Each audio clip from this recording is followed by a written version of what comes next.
Ko'pchilik rus tilini o'rganishni boshlaydi, ammo bir hafta yoki 2 hafta uzoq o'tganidan keyin tashlab qo'yadi. Bunga sabab til o'rganishdagi noto'g'ri yo'l. Bugungi videoda men sizga rus tilini o'rganish bo'yicha eng qisqa 3 ta usulni, ya'ni eng tezroq o'rganishingiz uchun 3 ta usulni ko'rsatib ketaman. Ko'pchilik rus tilini o'zi o'rganishga harakat qiladi, lekin hech qanaqasiga natija bo'lmaydi. Nima uchun? Chunki ular uzoq yo'ldan borishni tanlashadi. Kitob o'qiydi, har xil grammatik kitoblar o'qiydi, undan tashqari lug'atlarni to'ldirishadi, lekin bularni hammasini bajargan holatda ham haqiqiy razgovorga erisha olishmaydi. Men sizga bugun ushbu video orqali qisqa yo'l orqali rus tilini o'rganish bo'yicha aynan 3 ta usulni ko'rsatib ketaman. Video juda ham foydali, shu sababdan o'tkazib ko'rmang. Podrobni ko'rsangizgina tushuna olasiz. Qani bo'lmasam, boshladik.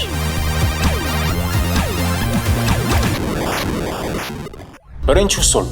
Hammasini emas, keraklisini o'rganing. Ko'pchilik rus tilini o'rganishni boshlagan paytda alfavitdan, ya'ni alifbodan boshlaydi. Hamma narsani o'rganishga harakat qiladi, ya'ni A dan Y-gasiga qadar. Lekin bu eng to'g'ri yo'l. What?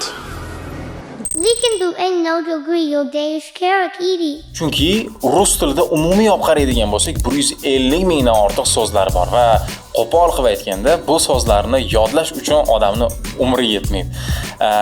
Tadqiqotlarga asoslanib qaraydigan bo'lsak, umumiy rus tilida erkin muloqot qilishingiz uchun o'rtacha 1,5-2 mingta so'zni bilsangiz shuni o'zi yetarli. Ya'ni siz ushbu so'zlarni yodlaganingizdan keyin xuddi o'zbek tilida qanaqa suhbatlashsangiz, rus tilida ham xuddi shunaqa suhbatlasha oladigan darajaga chiqishingiz mumkin. Demak, vazifa oddiy. O'sha 1,5 mingta so'zni topib, ularni yodlash. Lekin bularni hammasini tartibsiz yodlab bo'lmaydi. Bularni yodlash uchun alohida bo'limlarga ajratib, keyin yodlash kerak. Misol uchun deylik, bugun harakat qiling, чтобы ish xonangizdagi so'zlarni hammasini o'rganishga, ertaga do'kondagi so'zlarni hammasini o'rganib chiqishga harakat qilasiz. YouTube'da yoki bo'lmasam internetda bularni lug'at bo'yicha mavzulari yoki bo'lmasam kinolardan tarjima qilib olsangiz bo'ladi. Qarabsizki, bir haftani ichida siz 3 ta mavzuda, ya'ni ishxonangizda, do'konda, yana qayerdadir erkin suhbat qura oladigan darajaga qarab ketyapsiz. Faqat bitta muhim qoida bor. Misol uchun, bugun yodlagan so'zlarimni bugun o'zida ishlatib ko'rishga harakat qilishim kerak. Misol uchun, men do'konda deylik, do'kondagi so'zlarni hammasini yodladingiz va do'konga chiqqaningizdan keyin, misol uchun, srok so'zini yodladingiz. Chiqdingizda srok действия какой? Misol uchun, srok действияsi qanaqa? So'radingiz. Uyalmaslik kerak birinchi navbatda, chunki bizning maqsadimiz rus tilini o'rganish va fikrimizni yetkazib berishni o'rganish. Demak, biz uyalmasligimiz kerak, nimaga uyalishimiz kerak? Bemalol so'rayvering. Ikkinchi usul. Rus tilida ko'cha tilida gapirishni o'rganish. Ko'pchilik odamlar rus tilining nazariyasini o'rganishga harakat qiladi, lekin bir narsa bor. Misol uchun, nazariyani siz to'liq o'rgandingiz deylik, lekin ruslar bilan real suhbatga borganingizda sizda nazariyangiz o'tirib qoladi. Nima sababdan? Chunki ruslar birinchi navbatda juda ham tez gapiradi. Ikkinchi navbatda ular so'zni boshini yoki oxirini yutib yuborishadi va uchinchi navbatda o'zlarining shevalarida gaplashishadi. Ya'ni o'zbek tilida ham har xil shevalar bor va ruslarda ham xuddi shunaqa o'zlarining shevalari bor. Ya'ni siz birinchi navbatda buni yengish uchun nima qilish kerak? Demak, ularni eshitib, keyin ularning orqasidan takrorlab o'rganish kerak. Buning uchun eng kuchli texnika bu shadowing texnikasi deyiladi. Ya'ni siz eshitgan zahotiyoq u so'zni takrorlaysiz. Ya'ni soya kabi orqasidan ergashasiz. Buni qanday qilasiz? Juda ham oddiy. Telefoningizda yoki notebookingizda YouTube ga kirasizmi yoki boshqa o'sha informativniy videolar turadigan joyga kirib, rus tilidagi videolarni qo'yasiz. Soddaroq yoki bo'lmasam eng zo'r yo'li poiskga начинающих podkast misol uchun na russkом языке bo'lishi mumkin. Qidirib ko'rsangiz, u narsa chiqadi va texnika qanaqa bo'ladi? Siz o'sha ruscha gapni gapirayotgan paytida stop qilasiz va bitta jumlani o'zingiz uchun yana bir marta ovoz chiqarib takrorlaysiz. Misol uchun, keling undan ko'ra men sizga uni ko'rsatib beraman. Мы говорили по телефону. Ну да, 2 часа назад. Ну да, 2 часа назад. Всего $3. Всего $3. Что вы А где все ваши кватроны? Где все ваши кватроны? Кватроны? Кватроны? Да. Компьютеры? Нет, Компьютеры. Нет, мы без компьютеров. Мы продаем Нет, мы без компьютеров. Мы продаем прямо с листа, со списка. Мы продаем только с листа, со спиской. Со списка? Со спиской, дешевые да. акции. Всякие компании, которых не приняли в NASDAQ, с маленькими. Всякие компании, которые не приняли На Сдарстаг Их акции идут к нам. их акции идут к нам. Дешевые акции? Дешевые Да, акции? Вот это Да, вот вот это Аэродайн. вот. Очень Аэродайн. интересно. Очень интересно. Или Аэротайн. Или Аэротайн. Аэротайн, да. Аэротайн, да. Аэротайн. Аэротайн, я понял. Аэротайн, я Горячие, понял. прямо жгутся. Да. Горячие, прямо жгутся. Это два брата-акробата. Собирают Это два брата-акробата. радары в своем. Собирают радаров в своем районе. Живут где-то в Тибуке. А может и в микроволновке. Я не... Может и в mикроволновке. Yana bir muhim narsa, shadowing texnikasidan foydalanayotganingizda, ya'ni o'sha videolarni ko'rayotganingizda, serial yoki kinolarni subtitrlar bilan ko'ring. Shundagina sizda kombo bo'ladi. Ya'ni siz ham u so'zni eshitasiz, o'zingiz takrorlaysiz, ham ekranda uni qanday yozilishini va to'g'ri o'qilishini ko'rib ketasiz. Uchinchi usul. Ushbu usulni juda ham ko'pchilik biladi, lekin qilmaydi.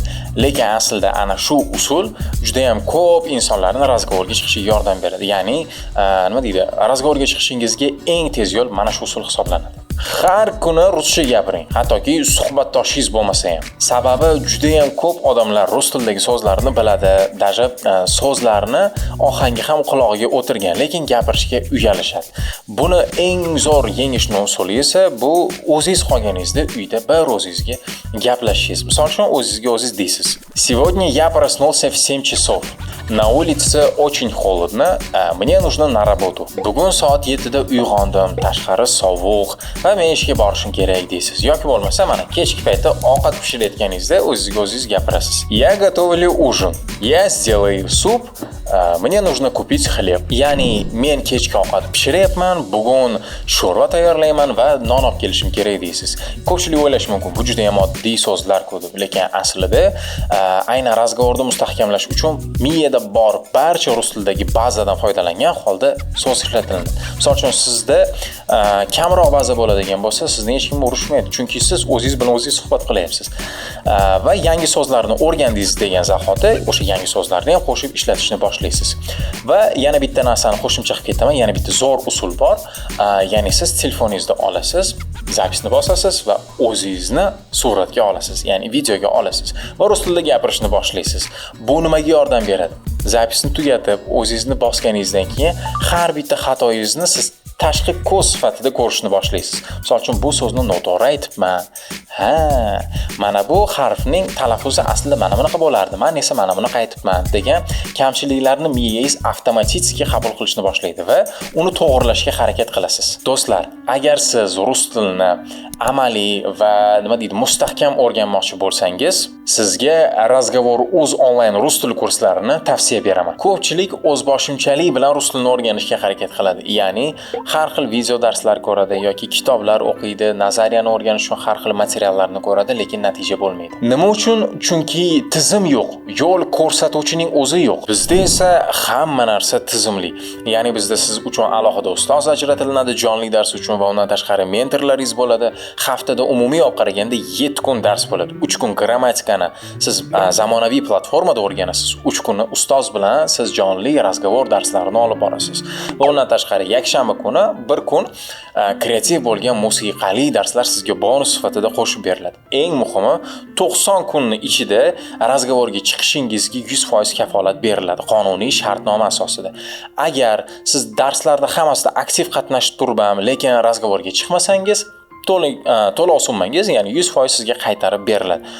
Ushbu imkoniyatni qo'ldan boy bermang. Hoziroq pastdagi havola orqali shu o'tib turib, o'zingizni WhatsApp yoki Telegram raqamingizni yozib qoldirsangiz, operatorlarimiz siz bilan bog'lanishadi va demo darslarimizni tashib berishadi. Ya'ni siz kursni sotib xarid qilmasdan turib ham ko'rib chiqishingiz mumkin.